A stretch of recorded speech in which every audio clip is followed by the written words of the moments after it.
Section میں ہم بات کریں گے relationship of biology to other sciences, کہ بایولوجی ادر سائنسز سے کس طرح سے ریلیٹڈ ہے۔ ایک بات تو طے ہے کہ سائنسز ایک دوسرے پہ ڈپینڈ کرتی ہیں، یعنی انٹر ریلیٹڈ ہوتی ہیں، اور بایولوجی بھی کوئی ڈفرینٹ نہیں ہے، وہ بھی بالکل ایسی ہی ہے۔ بایولوجی میں ہم لیونگ تھنگس کے تمام ایسپیکٹس کو اسٹڈی کرتے ہیں، لیکن اسٹڈی تو کر لیا، بٹ دا تھنگ از کہ ان ایسپیکٹس کو پراپرلی آبزرو اور انڈرسٹینڈ کرنے کے لیے ہمیں دوسری سائنسز کی ضرورت ہوتی ہے۔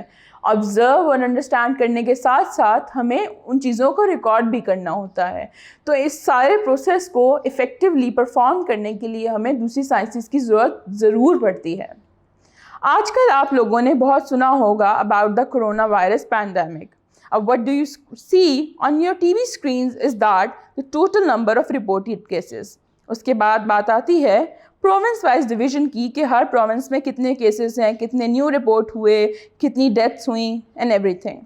اس کے بعد وہ ٹوٹل نمبر آف ڈیتھس بتاتے ہیں کہ پورے کنٹری میں اس ٹائم کتنی ڈیتھس ہو چکی ہیں کرونا سے، یا آج کے دن میں کتنی ہوئیں۔ پھر اس کے بعد یہ بھی بتایا جاتا ہے کہ total number of people record, کہ کتنے لوگ اس سے ریکور ہو چکے ہیں۔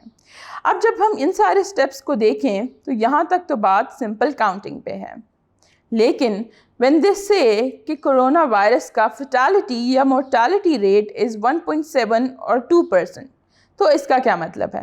اس کا مطلب یہ ہے کہ اگر ہم 100 میں سے بات کریں تو 2 people do not survive، جبکہ 98 people survive and recover۔ تو اس سے ہمیں پتہ چلتا ہے کہ یہاں تک بھی ہم نے کاؤنٹنگ یوز کی جو کہ میتھس سے لی، اور یہاں پہ ہم نے میتھس کے پرسنٹیج کے فارمولا کو یوز کرتے ہوئے یہ نکالا کہ کرونا وائرس کا فیٹیلٹی اور مورٹیلٹی ریٹ کیا ہے۔ اب ڈیٹا کو اینالائز کرنے کے لیے، اس کی پراپر سینس بنانے کے لیے ہمیں اکثر اوقات اسی طرح سے ڈفرینٹ قسم کے فارمولا یوز کرنے پڑتے ہیں جو کہ ہم میتھ سے لیتے ہیں۔ اب اس اپروچ کو ہم کہتے ہیں انٹر ڈسپلنری اپروچ، اور ان پوری سائنسز کو جو کہ ایک دوسرے سے انٹر ریلیٹڈ ہوتی ہیں، ہم پرٹیکولر قسم کے نام دے دیتے ہیں، انہیں ہم کہتے ہیں انٹر ڈسپلنری سائنسز۔ اور اس ویڈیو میں آپ کو بایولوجی سے انٹر ریلیٹڈ سائنسز کے بارے میں باری باری بتاؤں گی۔